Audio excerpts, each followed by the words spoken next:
আসসালামু আলাইকুম ওয়া রাহমাতুল্লাহ। সম্মানিত দর্শক শ্রোতা ভাই এবং বোনেরা, আশা করি আপনারা সবাই সহি সালামতে আছেন।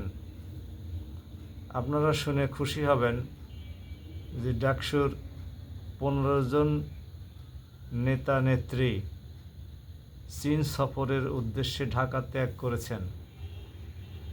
এটা বাংলাদেশের ছাত্র সমাজের জন্যে অত্যন্ত গর্বের।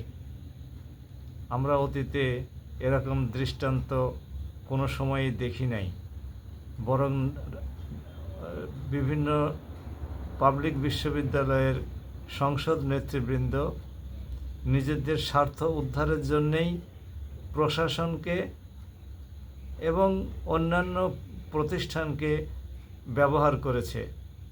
তারা এমনকি রাজনৈতিক হানাহানি থেকেও নিজেদেরকে মুক্ত রাখতে পারে নাই। ক্যাম্পাস দখল, হল দখল, এই সমস্ত নিয়ে তারা ব্যস্ত ছিল। এছাড়াও অন্যান্য অসামাজিক এবং অর্থনৈতিক অনৈতিক কর্মকাণ্ডেও তারা জড়িত ছিল। আমরা অন্যান্য পাবলিক বিশ্ববিদ্যালয়ের সংসদ নেতৃবৃন্দকেও ডাকসুর এই দৃষ্টান্ত অনুসরণ করে শুধু চীন নয়, মালয়েশিয়া, ইন্দোনেশিয়া, তুরস্ক, ইরান, ওমান, মিশর, এই সমস্ত দেশ সফরের ব্যবস্থা করার জন্য আহ্বান জানাই। তাদের সাথে যোগাযোগ করে তারা যেন এরকম সফরের আয়োজন করার অনুরোধ করে। এছাড়া পশ্চিমা বিশ্বের বিভিন্ন দেশের সরকারকেও তারা অনুরোধ করতে পারে তাদেরকে আমন্ত্রণ জানানোর জন্যে, এবং আমন্ত্রণ করে নিয়ে তারা যেন বিভিন্ন প্রকল্পে অর্থায়ন করে, এই প্রতিশ্রুতিও যেন তারা দেয়। এই উদ্যোগ গ্রহণ করলে আমরা অবশ্যই অন্যান্য বিশ্ববিদ্যালয়ের সংসদকেও অভিনন্দন জানাবো। আমরা ডাকসু নেতৃবৃন্দকে এই উদ্যোগে সফল হওয়ার জন্য অভিনন্দন জানাই।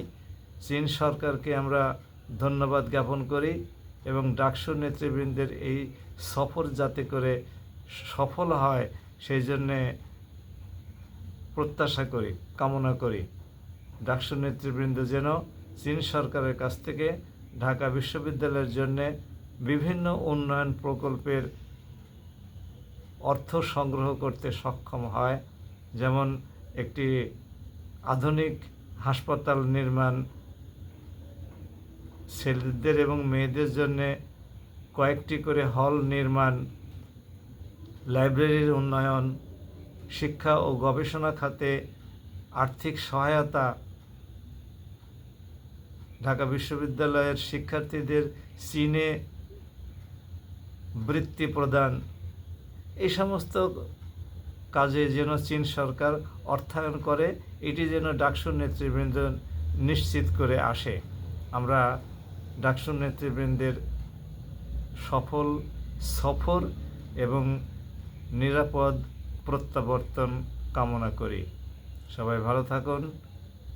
আসসালামু আলাইকুম ওয়া রাহমাতুল্লাহ।